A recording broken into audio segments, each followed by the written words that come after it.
Televizijski voditelj in maneken Taži Tokuhisa je še vedno v odlični formi. Vas zanima zakaj?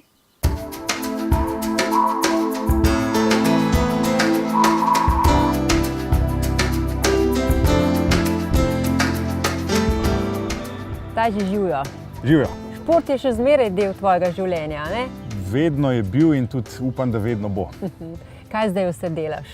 Ja, glavna okupacija športna, da tako rečem, je še vedno karate. To je recimo 3-krat na teden plus košarka. Potem v recimo zadnjih 2 letih sem se pa precej navdušil tudi nad tako imenovanim street workoutom. To je pa trening z lastno težo.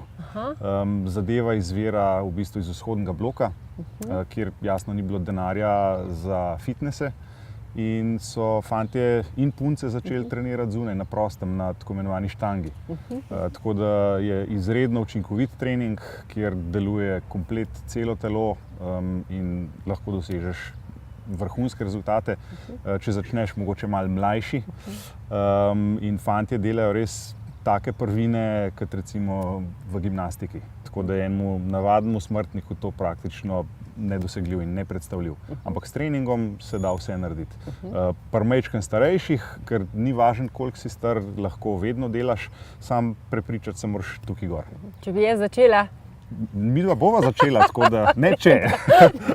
Brez skrbi, lahko dela kdorkoli in za fante in za punce. Za punce se recimo malo lažje vaje naredi, ampak tudi tukaj vidim recimo v parku punce, ki so zagrete, ki orang trenirajo in jasno, vse se da. Kaj pa zdajle morje prihaja, tvoje ribice? To je pa letos je bila zelo blaga zima, tako da se morje niti ni toliko segrel oziroma shladil kot ponavadi, tako da se je sezona že začela. Tole si mi pripravil, si me počastil, to je del tvojega vsakdana ali kako? Ja, v bistvu res. Po treningu ponavadi vedno spijem to kokosovo vodo. Ta je še prav posebna, izredno čista, je naravni izotonik, kar pomeni, da dejansko bi lahko to celo kot infuzijo si dali. V skrajnih primerih, ampak je pa izredno dober generator, pa antioksidant, tako da ga priporočam vsakemu. Zdaj si pa rekel, da me boš peljal še v tvoj ključek. Tako je. Ključek je pa dejansko moja trenutna največja okupacija, kar se posla tiče. Escape room, kakor recimo že ogromno ljudi pozna to generično ime. Imamo ga v centru Ljubljane oziroma imam ga in je velika uspešnica. Zanimivo je zato, ker je tako za otroke kot za odrasle, skratka za kogarkoli in ponuja res eno tako nepozabno zabavo, druženje, res nekaj novega. Za mlade in stare si rekel? Tako. Mislim, mlajše in starejše bova rekla. Ja, za mlade in mlade po srcu.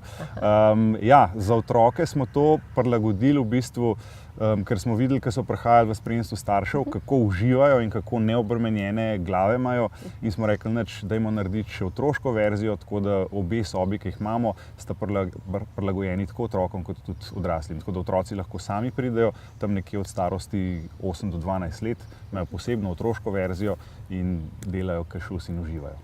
Taži, se veselim s tabo, to veš, da vedno in hvala za tale klepet, pa greva v ključek. Hvala vama, v redu, na ključek pa na štango. Tako.